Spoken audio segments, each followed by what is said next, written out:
تقریباً یہ اندازہ اور یہ مسجد میقات کے قبلے کی جانب ہے، تو اس کو معرض کہا جاتا ہے۔ تو نبی صلی اللہ علیہ وسلم یہاں پہ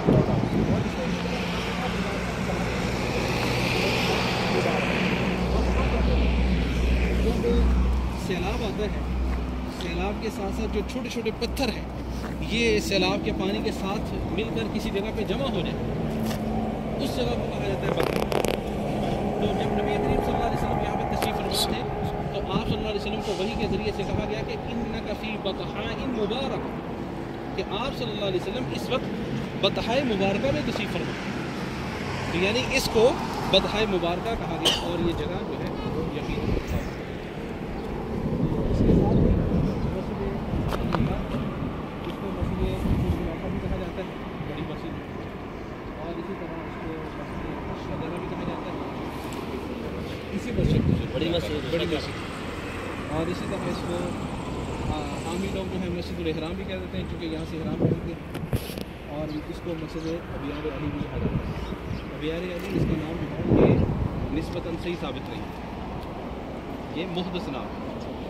ابیار علی کیوں کہا جاتا ہے؟ ابھی ہم پڑھ رہے تھے، حضرت علی رضی اللہ تعالیٰ کی طرف ایک نسبت کی گئی ہے رافضیوں کی طرف سے، شیعہ کی طرف سے، جنوں کے ساتھ لڑائی کی، کسی جن کے ساتھ لڑائی کی، اس وجہ سے یہاں پہ کنواں تھا، جہاں سے لوگ پانی پیتے تھے، بالخصوص جو شام سے لوگ آتے تھے۔ شام آپ کو پتہ ہے کہ مدینہ سے کس طرف ہے؟ شمال کی طرف، قبلہ کس طرف ہے؟ جنوب کی طرف۔ شمال سے جب قافلے حج کے لیے عمرے کے لیے جو گزرتے تھے مدینہ سے گزرتے ہوئے، وہ جب جاتے تھے تو یہاں سے کنووں سے پانی پیتے تھے، اور یہ اس وقت کی بات ہے جب ان کے لیے جوفہ میقات ان کا مقرر نہیں کیا گیا۔ شام کا جو میقات ہے وہ کون سا ہے؟ جوفہ، اور جوفہ آپ جانتے ہیں مدینہ سے جب ہم جاتے ہیں مکہ رستے میں آتا ہے، رستے میں ایک بورڈ وغیرہ آتا ہے کافی آگے جاتا ہے، تو وہ شام والوں کا میقات ہے۔ تو شام والے جو ہیں وہ اب مدینہ کے رستے سے نہیں آتے تھے، وہ سیدھا شام سے مکہ جاتے تھے، اس جوفہ سے اپنا میقات کرتے۔ تو یہ ہے، اس کو ابیار علی کہتے ہیں، تو اس کو ذوالخلیفہ کہا جاتا ہے۔ اس حوالے سے کیا فرماتے ہیں مشائخ؟ مسجد ذوالخلیفہ اس کو کیوں کہا جاتا ہے؟ میقات ذوالخلیفہ ہے کسی کے لیے؟ پھر خلیفہ جو ہے حلف سے ہے، حلف یعنی جیسا حلف الفضول تھا، معاہدہ۔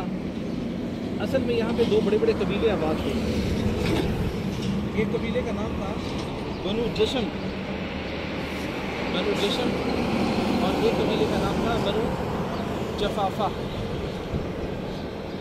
بنو جشم اور بنو جفافہ۔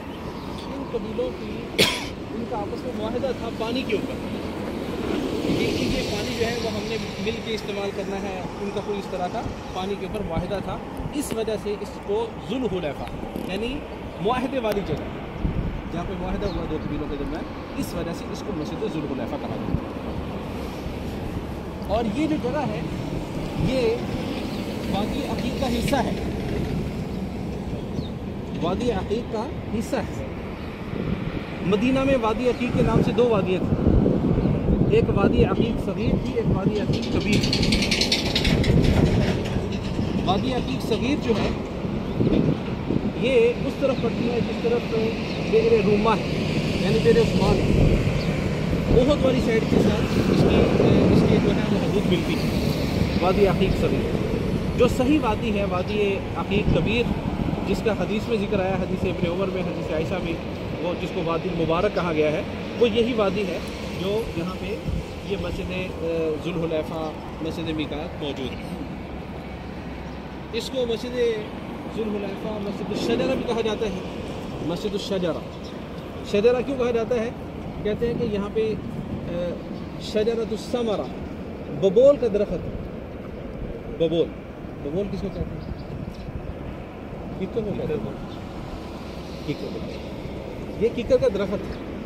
اس درخت کے قریب نبی کریم صلی اللہ علیہ وسلم نے آ کے یہاں پہ پڑاؤ کیا اور یہاں سے آپ نے احرام پہنا۔ اس وجہ سے پھر آپ کو پتہ ہے مدینہ کے اندر جو معالم ہیں، مساجد کی تعداد بہت زیادہ ہے، اور وہ مساجد دو قسم کی ہیں۔ بعض مساجد ایسی ہیں جو نبی صلی اللہ علیہ وسلم کے ہجرت کر کے یہاں تشریف لانے سے پہلے کی ہیں اور ان کی تعداد 9 ہے. نبی کریم صلی اللہ علیہ وسلم کے مدینہ پہنچنے سے پہلے 9 مساجد مدینہ میں بن چکی تھی. باقی جتنی مساجد ہیں وہ نبی صلی اللہ علیہ وسلم کے ہجرت کے بعد بنی اور ہر کسی کی مناسبت ہے. کسی جگہ نبی کریم صلی اللہ علیہ وسلم نے احرام پہنا ہے تو مسجد الاحرام بن گئی، مسجد المیقات بن گئی، ایک آپ کی اپنی مسجد ہے. اس طرح قبیلوں کی طرف منسوب مساجد ہیں، مسجد بنی غفار، مسجد بنی سلیم، مسجد فلان، مسجد فلان.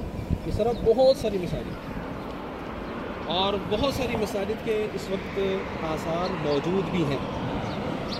احد پہاڑ کے آس پاس بھی بہت ساری مساجد ہیں، یعنی پرانی نبی صلی اللہ علیہ وسلم کی طرف جن کی نسبت کی